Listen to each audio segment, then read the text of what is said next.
Amém. Nós estamos trabalhando nessas últimas semanas, pelo menos essas últimas 3 semanas, uma série chamada Questões de Família. Então nós falamos sobre, na verdade 4, né?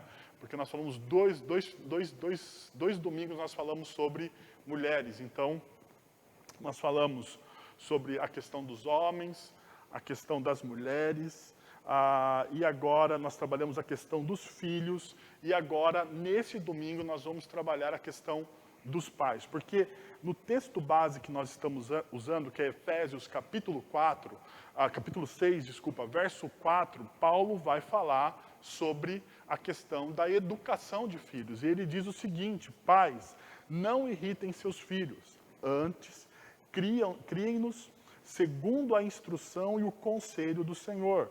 Vou ler novamente para ficar gravado no nosso coração. Pais, não irritem seus filhos.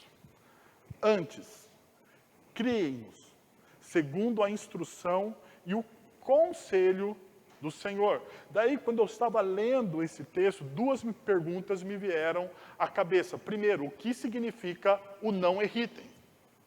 O que significa essa expressão paulina, não irritem? Porque se a gente pegar na nossa cultura, no nosso vocabulário, vai ter muito filho dizendo para mim, ou para os próprios pais: está vendo, pai, você vive a me irritar, está vendo, pai, está vendo, pai. Então a gente tem que tomar um pouco de cuidado aqui para não transportar a realidade bíblica sem uma interpretação para a nossa cultura. Então a primeira pergunta que eu quero responder com vocês nessa noite é: o que significa o não irritem? Uma segunda pergunta seria: qual princípio e práticas estão por trás de criem-nos segundo a instrução e o conselho do Senhor? Porque o versículo tem 2 partes, então a gente pode tirar 2 grandes lições desse texto. O primeiro é uma advertência que o apóstolo Paulo usa praticamente um imperativo, dizendo: pais, não irritem. E daí ele dá uma recomendação dizendo: vocês não irritem, mas antes de irritarem os seus filhos, vocês criem-no segundo a instrução e o conselho do Senhor. Bom, e tem um livro, né, um autor chamado Christian Smith. E ele diz o seguinte, quando ele fala sobre criação de filhos, ele fala assim: a influência social mais importante na formação da vida religiosa dos jovens é a vida religiosa modelada e ensinada a eles por seus pais. Perceba o seguinte, né? Olha o que o autor Christian Smith está dizendo. A influência social mais importante, ou seja, a primeira influência na formação da espiritualidade de um jovem, aonde ela acontece? A primeira experiência na formação de um adolescente, a primeira experiência na formação de uma criança, a primeira experiência na formação de um jovem, da sua religiosidade, da sua espiritualidade, aonde está? Não está nos amigos, não está no colégio, não está na igreja. Está onde? Na vida modelada e ensinada a eles por seus pais.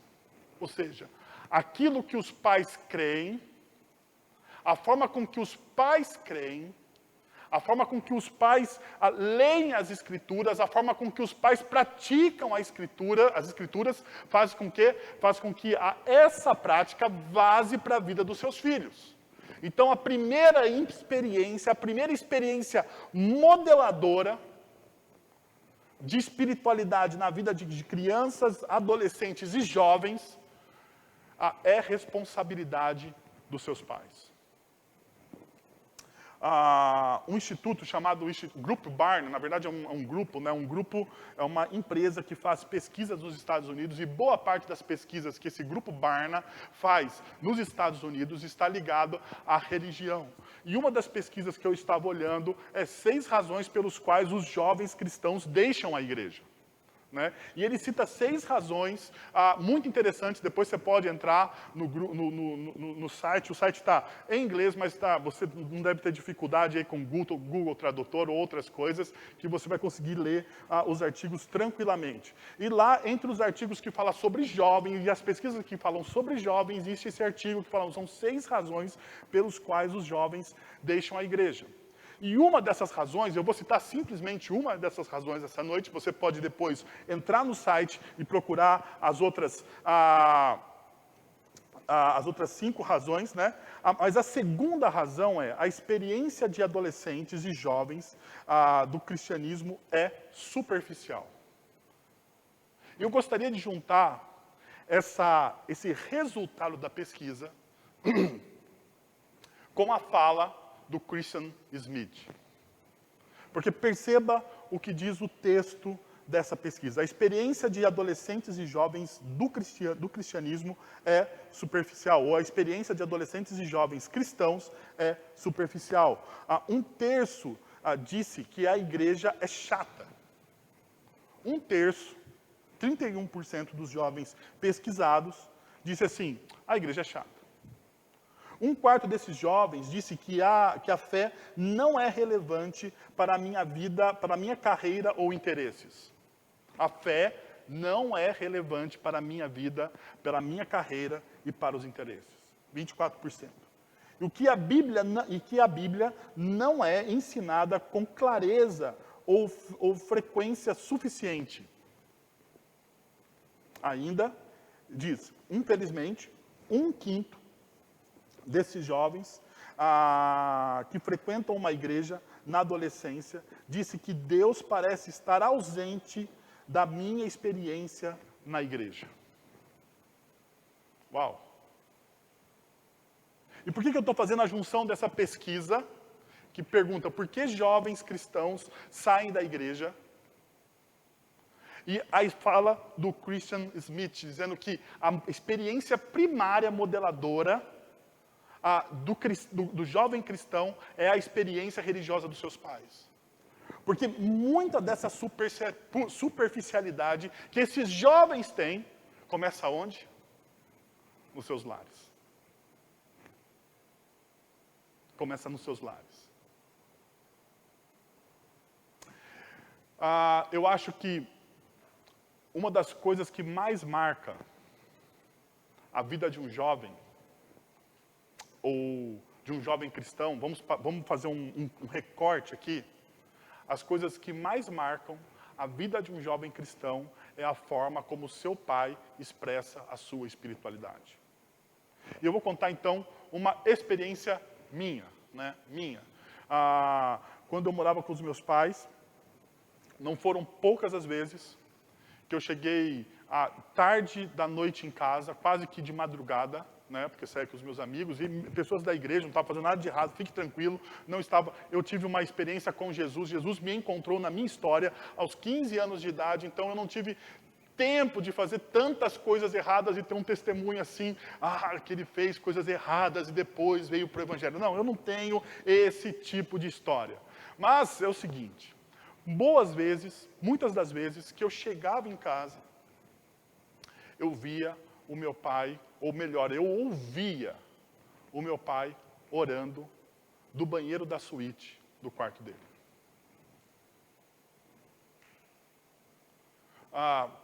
Muitas vezes. Ele orando pelos meus irmãos, ele orando por mim, ele orando pela família. Eu ouvia muitas vezes o meu pai orando. Talvez seja por isso que eu tenho uma certa paixão pela oração. Talvez seja por isso que eu fale tanto de oração. Que eu acho que uma das coisas mais empolgantes, uma das questões mais formadoras da espiritualidade cristã é a oração. A oração, para mim, é uma avenida formadora da espiritualidade cristã. Se não fosse assim, nós não teríamos um livro todo dedicado à oração, que é o livro de Salmos, que são orações cantadas. Então, essa experiência que esses jovens falam a respeito de uma igreja chata, de uma espiritualidade irrelevante, aonde não apresenta interesses para suas carreiras ou interesses pessoais, a Bíblia é ensinada sem clareza e com frequência insuficiente, e tantas outras coisas que existem nessa pesquisa. Tem a ver também, não só com a igreja institucional. Tem a ver com a primeira igreja como cristão que nós temos. E a primeira igreja, o primeiro grupo pequeno, ao qual eu, como sacerdote, não como pastor, mas como líder de um lar, a primeira igreja mais importante que eu tenho é a da minha casa. E se a experiência dos meus filhos não são modeladas, se a experiência do evangelho dos meus filhos não é modelada em casa, eu não vou esperar, eu não posso esperar que a igreja supra a experiência que eu não consigo dar em casa. Não adianta você falar assim, pastor, mas o meu filho não tem interesse na igreja. Talvez porque durante a semana ou depois de um culto, a conversa que ele ouve na mesa de casa sobre o evangelho não é uma conversa sobre o evangelho propriamente dita. Então a gente passa por essa crise. Perceba. Ainda, eu gostaria então de olhar para aqueles 2 pontos que eu citei no começo. Bom, o que significa não irritem os seus filhos? Não irritem. Pais, não irritem seus filhos. Eu gostaria de ler esse texto com o texto irmão dele. O texto irmão do texto de Efésios, capítulo 6, versículo 4, é Colossenses capítulo 3, versículo 21, que diz, pais, não irritem os vossos filhos, para que não fiquem o quê? Desanimados. Pais, não irritem os vossos filhos, para que não fiquem desanimados. E as expressões não irritem, de Efésios capítulo 6, versículo 4, e a expressão não irriteis os vossos filhos, de Colossenses capítulo 3, versículo 1, elas não são a mesma no grego, mas elas têm semelhanças análogas. E elas poderiam ser traduzidas, ambas as expressões, elas poderiam ser traduzidas da seguinte forma, não os amargurem. Daí a tradução ficaria, pais, não amargurem os seus filhos. Ou, pais, não criem uma disposição de ânimo irado nos seus filhos. A pergunta é, quando a gente olha essas possíveis traduções do texto, não irritem os seus filhos, por quê? Ou, qual o objetivo de não irritar os seus filhos? Ou melhor dizendo, não amargurem os seus filhos contra quem? Eu não sei se você já parou para pensar, mas eu posso, como pai do Arthur e do João Pedro, machucar os meus filhos, criar uma amargura nos meus filhos, e essa amargura ser descontada em Deus. Os meus filhos podem ficar chateados comigo, com a forma com que eu lidero o meu lar, e essa forma com que eu lidero o meu lar pode criar uma amargura, uma fissura no relacionamento entre os meus filhos e Deus. Então, quando o apóstolo Paulo está dizendo, pais, não irritem, na minha opinião, a melhor tradução seria, não os amargurem.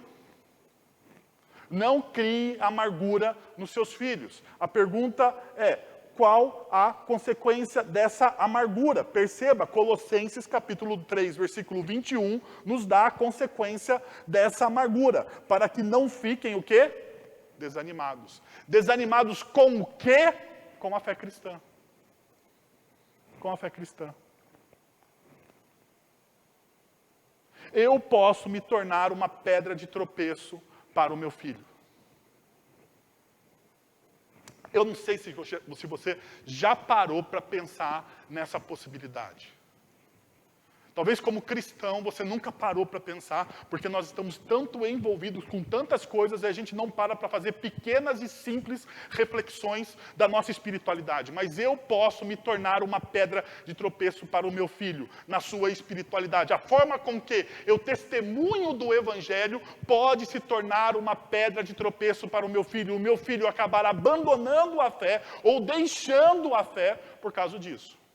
Mas deixa eu dar uma parada aqui. Né? Eu queria dizer para vocês que existem, sim, raras exceções. Existem raras exceções de pais fiéis e que amam o Evangelho e que se dedicam ao Evangelho, porém os filhos fizeram opções contrárias ao Evangelho. Isso sim existe. Até porque a vida, ela não é uma caixa lógica. A vida conta com surpresas e com dificuldades e com situações adversas que nós não contemplamos muitas vezes com a nossa própria lógica ou teoria teológica. O que eu estou falando aqui, então, não são das exceções, ou mesmo de exceções onde você vê pais com comportamentos totalmente contrários ao Evangelho, mas filhos altamente piedosos. Isso também existe. Eu tenho amigos que tiveram pais completamente desprovidos de uma espiritualidade saudável, mas se tornaram verdadeiros homens e mulheres de Deus. E isso é pela graça divina. Então a gente não tem como comportar muitas vezes todas as coisas, todas as situações de uma vida. Mas a normativa, a coisa mais normal que acontece, muitas vezes, na maioria dos lares, é que pais, muitas vezes, marcam de maneira negativa a espiritualidade dos seus filhos. Então por isso que o apóstolo Paulo começa o seu versículo dizendo: Pai, não criem amarguras no coração do seu filho, porque eles vão desanimar. O termo desanimar aqui poderia ser desfalecer. E nós poderíamos então interpretar da seguinte forma: pais, não criem amargura no coração dos seus filhos, pois afinal de contas, essa amargura vai fazer com que a fé do seu filho se desfaleça, morra, se apague.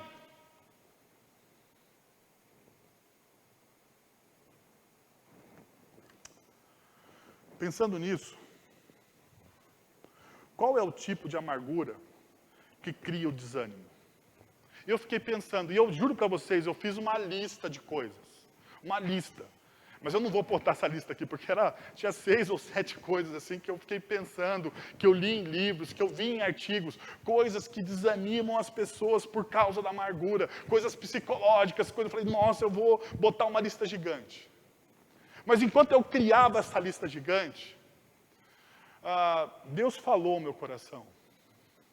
E veio um texto ao meu coração. Um texto que não é especificamente um texto sobre pais e filhos, mas é um texto sobre mestres. E deixa eu falar uma coisa para vocês. Na antiguidade, os mestres eram considerados como pais. Os pais eram tidos como mestres. Né? Os mestres eram aqueles que cuidavam de certas pessoas, dos seus discípulos. Ou seja, o discipulado é você ter um pai espiritual, um mentor espiritual, aquele que te ajuda na sua caminhada. Então deixa eu falar um texto que Jesus ele combate alguns tipos de mestres. E Jesus diz o seguinte, Jesus está falando com os fariseus e os escribas, eles eram os mestres daquele tempo. E em determinado momento, em Mateus capítulo 24, Jesus, ele combatendo a forma com que aqueles fariseus e aqueles escribas colocavam um peso sobre-humano na vida das pessoas, na espiritualidade das pessoas, ele disse o seguinte: atam fardos pesados, difíceis de carregar, e os põem sobre os ombros dos outros. Mas eles mesmos, nem com o dedo querem movê-lo. Você quer saber um único tipo de forma de você amargurar o coração do seu filho, a ponto da fé dele desfalecer? Seja como um mestre fariseu. Seja como um mestre fariseu e coloque sobre o ombro do seu filho um peso que ele não consegue carregar. Eu não estou falando de lições e ensinamentos justos, porque nós vamos chegar lá, fique tranquilo. Nós vamos chegar em lições e ensinamentos justos da palavra de Deus. O que eu estou falando é aquilo que os fariseus faziam. Eles pegavam a palavra de Deus e ao invés deles ensinarem a palavra de Deus, eles criavam regras que iam além da palavra de Deus.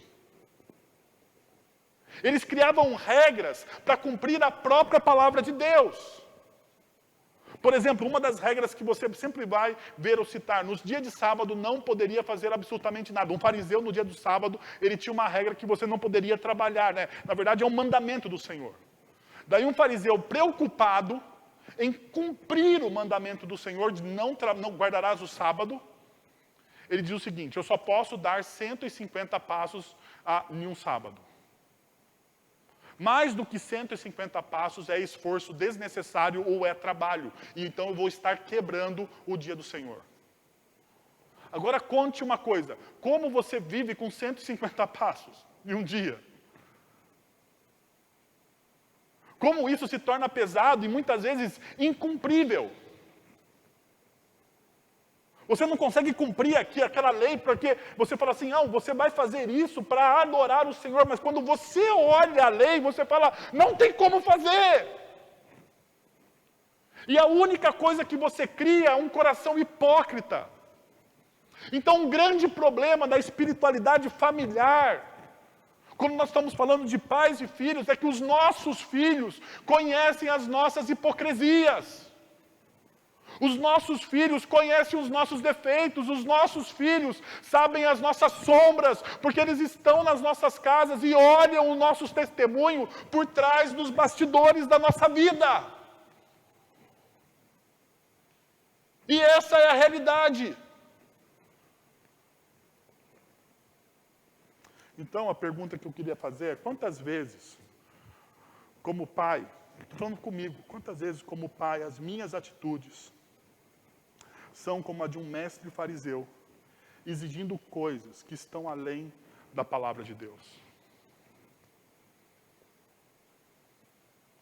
Quantas vezes, como pai, deixa eu dar um exemplo bobo. Bobo, de tão bobo que você vai achar assim bobo, mas é um exemplo verdadeiro. Quantas vezes, com a preguiça de ensinar o certo e errado para os nossos filhos, mas não ensinar o certo e errado para os nossos filhos com respostas medíocres e simplistas. Nós olhamos para uma criança e falamos assim, Deus não gosta disso. Deus vai olhar para você e Deus está triste com você. Deus está triste, Deus derramou uma lágrima porque você fez isso. É uma coisa boba, mas assim, biblicamente falando, isso não é verdade. Biblicamente falando, isso não é verdade. É um reducionismo da espiritualidade cristã. Não estou dizendo que Deus não fica triste com o pecado da humanidade, não é isso que eu estou dizendo. O que eu estou dizendo é que nós estamos reduzindo as explicações, nós estamos reduzindo a fé cristã.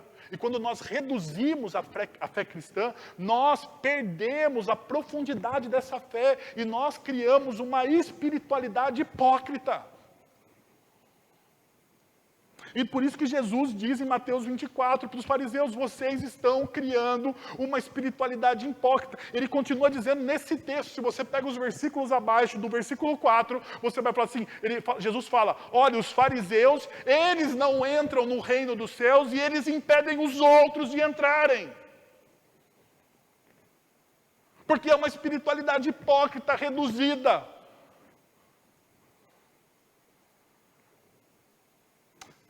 Quantas vezes nós somos assim?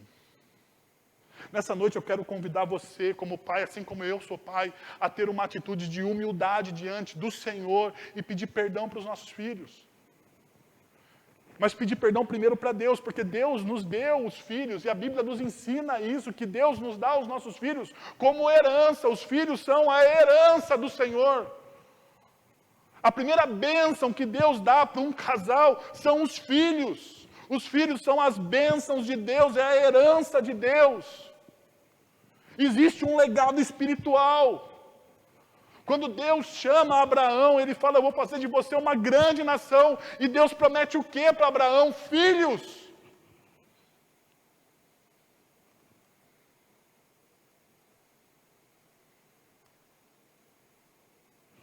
Talvez seja o momento da gente olhar com mais profundidade para esse conselho de Paulo. Não irritem os vossos filhos. Mas existe um outro texto também que me veio à mente, Mateus capítulo 18. Quando Jesus está ensinando os seus discípulos a respeito da humildade, e ele chama uma criança para o meio deles, falando, porque existe uma pergunta dos discípulos, né? Os discípulos perguntam em Mateus 18, no começo do texto, quem será o maior no reino dos céus? Daí Jesus ele chama uma criança e começa a ensinar esses discípulos com a criança, e a partir do verso 3 é o seguinte, em verdade lhes digo, se vocês não se converterem e não se tornarem como uma criança, de maneira nenhuma entrarão no reino dos céus. Portanto, aquele que se humilhar como essa criança, esse é o maior no reino dos céus. E quem receber uma criança tal como esta, em meu nome, e a mim me recebe. E se alguém fizer, agora perceba o seguinte, Jesus está falando, está apontando para quem? Para a criança. A criança, na cultura judaica, era assim, ela era quase que não contava. A criança na cultura judaica não tinha significado nenhum, ela era uma criança, né? Não tinha uma importância social. Não tinha uma importância social. Tanto quando as multidões são contadas nos evangelhos muitas vezes, e fala assim, porque não sei, tinha 5.000 homens, né? Não está contando o quê? Mulheres e crianças. E naquele momento, então, Jesus pega essa criança que não tem uma importância social, ele coloca essa criança no meio, diante da pergunta dos seus discípulos, e diz, olha, se vocês querem serem como os maiores no reino dos céus, vocês têm que receber o reino dos céus, vocês precisam se converter e se tornar como essa criança. E daí Jesus continua dizendo, olha, e quem receber uma criança, tal como essa, em meu nome, a mim me recebe. É a mim que recebe. E se alguém fizer tropeçar um desses pequeninos que crê em mim, seria melhor para esse que uma grande pedra de moinho fosse pendurada ao seu pescoço e fosse afogado na profundeza do mar. Eu sei, existe uma outra interpretação, existe uma interpretação mais ampla sobre as pessoas que são pequeninas, as pessoas que são humildes. Eu sei, mas Jesus ele está fazendo uma lição de objeto com os seus discípulos. Ele põe a criança e vai apontando para a criança, para apontar realidades da criança, mas além daquela criança. Além daquela criança. Então Jesus está olhando para aquela criança e diz assim, olha, você não pode fazer um pequenino tropeçar. Que inclui todos aqueles pequeninos que ainda não conhecem o reino de Deus, mas inclui aquela criança. Uau! Quer dizer, então, que eu tenho a responsabilidade de dar testemunho para todos os pequeninos, incluindo as crianças. E se eu não der um bom testemunho, e se eu fizer aquela criança tropeçar, o que seria melhor que eu fizesse?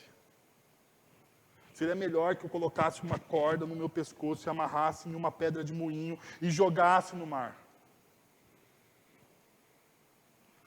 Porque o texto continua. Ai do mundo por causa das pedras de tropeço, porque é inevitável que elas existam. Jesus está dizendo, assim, as pessoas vão tropeçar, porque ai do mundo. Então Jesus ele coloca uma afirmação profética aqui. Os ais proféticos aqui. Uma justiça profética aqui. Ai do mundo. Mas ai de quem é responsável por elas. Daí olha aqui, quem é responsável pela criança? Ai também daquele que é responsável por aquelas pedras. Daí Jesus ele diz, olha, se a sua mão ou o seu pé leva você a tropeçar, corte-o e jogue-o fora. Pois é melhor você entrar na vida manco ou aleijado do que, tendo 2 mãos ou 2 pés, ser lançado no fogo eterno. E se um dos seus olhos leva você a tropeçar, arranque-o e jogue-o fora. Pois é melhor você entrar na vida com um só olho, com um só dos seus olhos, do que, tendo os 2, ser lançado no inferno de fogo. Jesus está falando isso aqui para quem? Para os seus discípulos. Jesus não está falando isso aqui para os fariseus, Jesus não está falando isso aqui para as pessoas que não tinham um relacionamento mais próximo com Ele. Jesus está falando, Jesus ele dá essa palavra de exortação para os seus discípulos. Sabe o que eu quero você como pai, assim como eu. Nós devemos abraçar essa palavra como uma palavra profética sobre os nossos filhos e a forma com que nós estamos testemunhando Jesus para os nossos filhos. Nós precisamos abraçar isso como uma prática diária, não só por aqueles que são pequeninos na fé, novos na fé, mas também pelas crianças. Porque as crianças, os nossos filhos, os nossos adolescentes, os nossos jovens, assim como aqueles novos na fé, eles não têm o discernimento completo ainda das coisas, da espiritualidade cristã. E se você é alguém maduro, um líder, seja um líder numa comunidade cristã, seja o líder do seu lar, se você é o pai, uma mãe, se você tem essa responsabilidade de testemunhar a sua fé para alguém, o seu testemunho começa com seus filhos.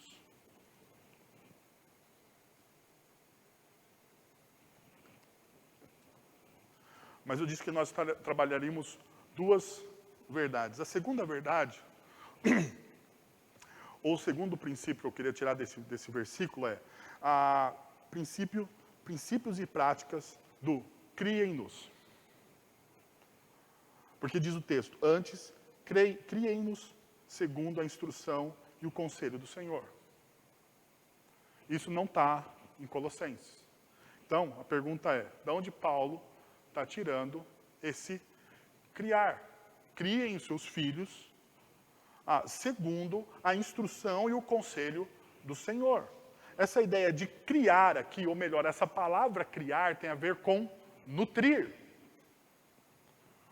O que Paulo está dizendo é, nutram os seus filhos segundo a instrução e o conselho do Senhor. Ou alimente até tornar-se maduro. Alimente os seus filhos até eles se tornarem maduros, alimente os seus jovens, alimente os seus adolescentes, alimente as suas crianças, até eles se tornarem maduros na instrução e no conselho do Senhor.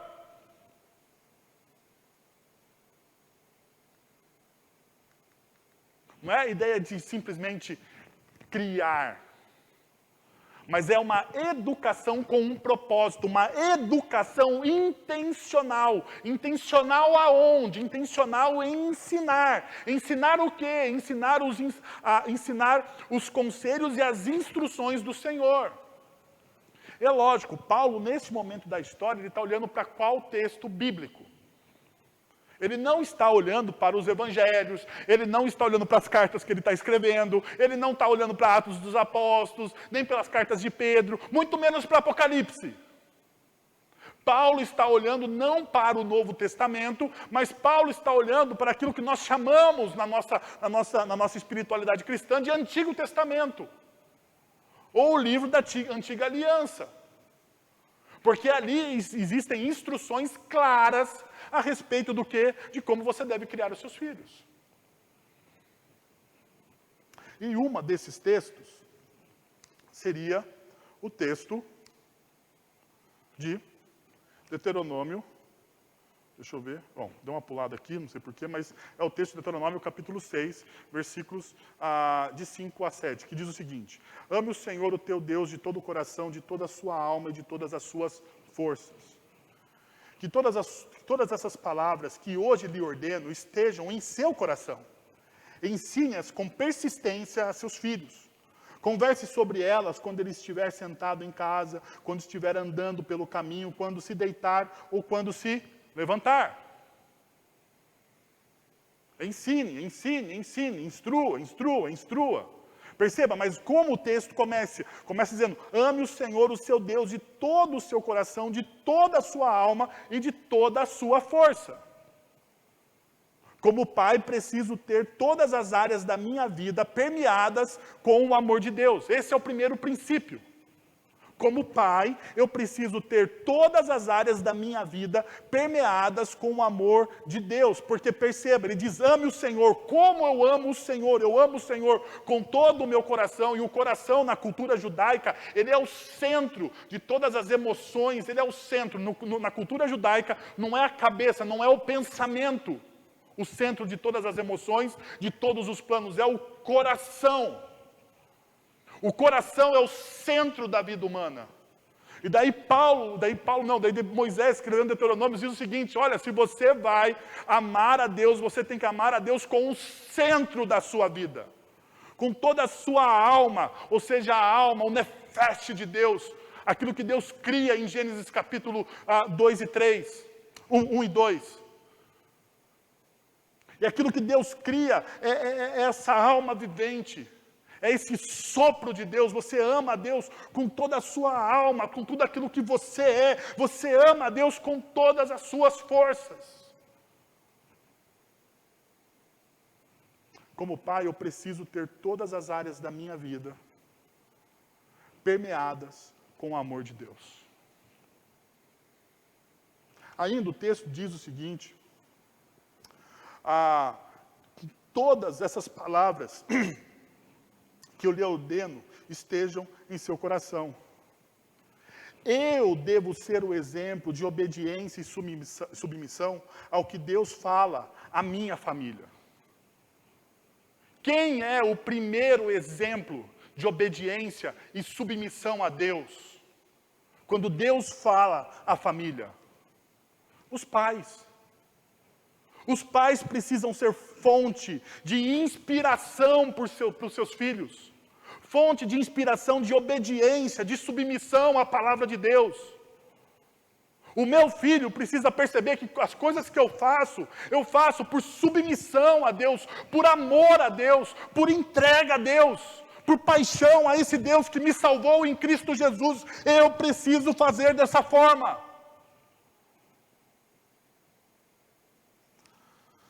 Ainda, o texto diz, ensine-as com persistência aos seus filhos. Para ensinar, preciso desenvolver paciência e disciplina.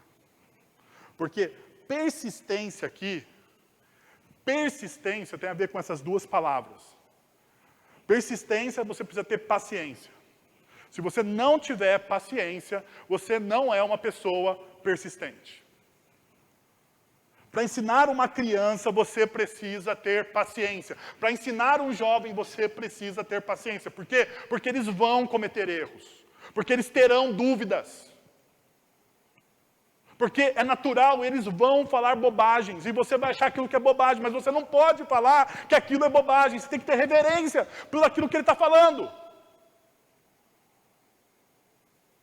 Por mais que você ache no seu coração, no fundo do seu coração, que a dúvida que aquele jovem, aquela criança ou aquele adolescente tem é uma bobagem, você precisa olhar para ele com graça e misericórdia e falar assim, eu também um dia fui assim. Porque todos nós fomos assim um dia. Então eu preciso ter paciência e eu preciso ter disciplina. Porque persistência tem a ver com todos os dias fazer a mesma coisa. Você só se torna um atleta, vamos pensar assim, um atleta, ele só se torna campeão, por quê? Porque ele tem paciência e disciplina, porque ele é persistente. Um atleta só se torna campeão porque ele levanta todo dia de manhã e treina de manhã, almoça e treina à tarde. Ele faz 280 vezes aquilo que ele precisa fazer na hora da competição. E vamos lembrar que o apóstolo Paulo, assim como o autor de Hebreus, eles falam que a vida, a nossa vida, é uma grande competição. E nós precisamos então olhar para essa vida como uma grande competição. Nós estamos correndo não para o nosso bem, mas para a glória de Deus. Então precisamos ter paciência e disciplina. Se eu quero que os meus filhos cresçam, se eu quero que os meus filhos tenham uma espiritualidade saudável, se eu quero que os meus filhos sejam apaixonados por Jesus e vivam o Evangelho de maneira vibrante, eu preciso ter disciplina, eu preciso ter paciência.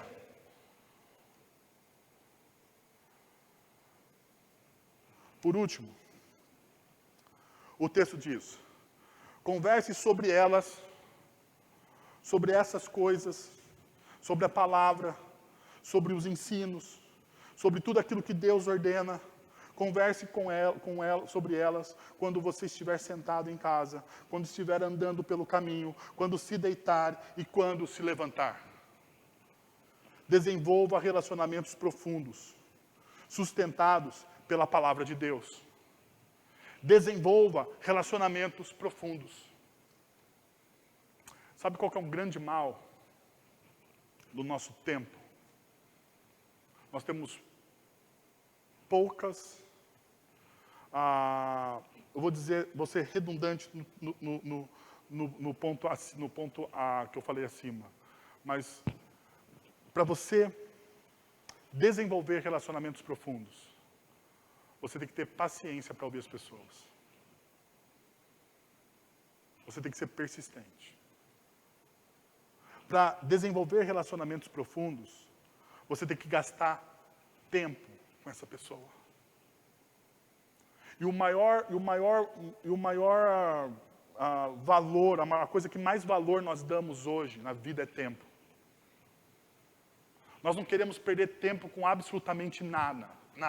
Nós não queremos perder tempo com fila no banco, nós não queremos perder tempo com fila no mercado, nós não queremos perder tempo com absolutamente nada. Mas para desenvolver relacionamentos profundos, nós precisamos perder tempo, nós precisamos investir o nosso tempo com pessoas. Perceba o que o autor de Deuteronômio diz: converse com elas quando estiver sentado em casa, converse quando estiver andando pelo caminho, quando se deitar e quando se levantar. Você precisa conversar. Pais perdem os seus filhos porque não têm conversas profundas com eles. Pais perdem os seus filhos, porque os pais perdem a oportunidade de ensinar os seus filhos. Porque eles olham e falam assim: eu estou muito cansado, hoje eu não tenho tempo. Ele está cansado para ouvir o filho adolescente, o filho jovem ou a criança. Mas ele não está cansado para assistir a série do Netflix. Me estranha esse cansaço. Realmente esse cansaço me estranha.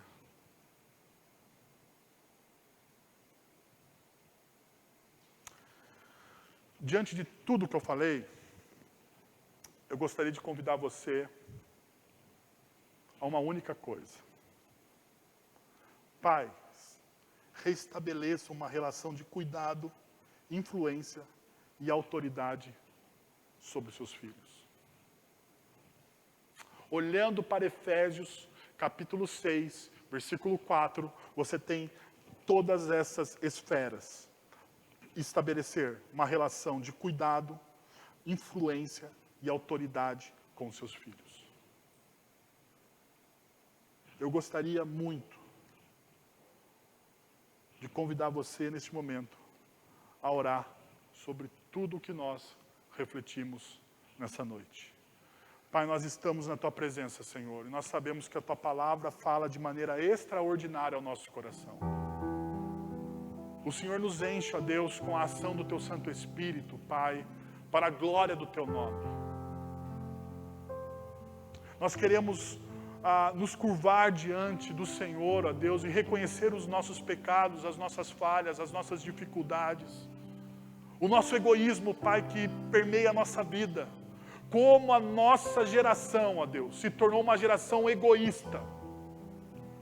uma geração que não é pautada pela paciência bíblica, uma geração que não é resiliente, ó Deus, na fé e no amor às pessoas. Como a nossa geração se perdeu, Senhor, e nós neste momento estamos prostrados diante do Senhor, pedindo, Pai, restaura as nossas famílias, restaura os nossos relacionamentos, os relacionamentos que estão quebrados, as amarguras criadas, ó Deus, por relacionamentos mal vividos, que foram relacionamentos vividos à distância, Pai, à distância do Teu Evangelho, da Tua Palavra, Senhor. Nós queremos Te pedir perdão, Senhor. Nós queremos Te pedir, ó Deus, pelos nossos jovens, pelos nossos adolescentes, pelas nossas crianças, ó Deus, nos dá força, Senhor, nos dá essa persistência, Pai, disciplina, Pai, paciência, Senhor, para ensinar, ó Deus, para eles amarem o Senhor com todo o seu coração, Pai. Nós precisamos de uma nova geração, ó Deus, uma geração que seja apaixonada, Deus, pela Tua missão. Uma geração que se preocupe muito menos com o dinheiro, Pai, mas seja muito mais generosa, Senhor. Generosa com o coração, Senhor. Generosa, Deus, na paixão pelo próximo. Generosa, Deus. Nós precisamos de uma geração generosa, Senhor. Ouve a nossa oração, Deus. O Senhor que é um Deus de graça e que não abandona a Tua igreja. O Senhor que é um Deus de amor, ó Deus, e que derrama o Teu Espírito sobre a Tua igreja. Derrama o Teu Espírito, Deus, sobre os nossos jovens, sobre os nossos adolescentes, sobre as nossas crianças. Eles são filhos da promessa, Pai. E se existe, Pai, filhos distantes, ó Deus, como eu disse, Pai, existem exceções, pais fiéis, ó Deus, mas filhos que fizeram em determinado momento da história opções distantes do Senhor. Eu quero Te pedir, Pai, que o Senhor cumpra a promessa que está na Tua palavra, Deus. Eu quero Te pedir humildemente, como filho amado em Cristo Jesus. Eu quero Te pedir, Senhor, que o Senhor cumpra a promessa. Quando nós ensinamos os nossos filhos a andar nos Teus caminhos, na Tua verdade, mesmo quando forem velhos, não se esquecerão dele, Pai. Em nome de Jesus, envia o Teu Santo Espírito e convence os nossos filhos dos seus pecados, das suas lutas, e traga a restauração da fé, Senhor. Eu oro em nome de Jesus. Amém.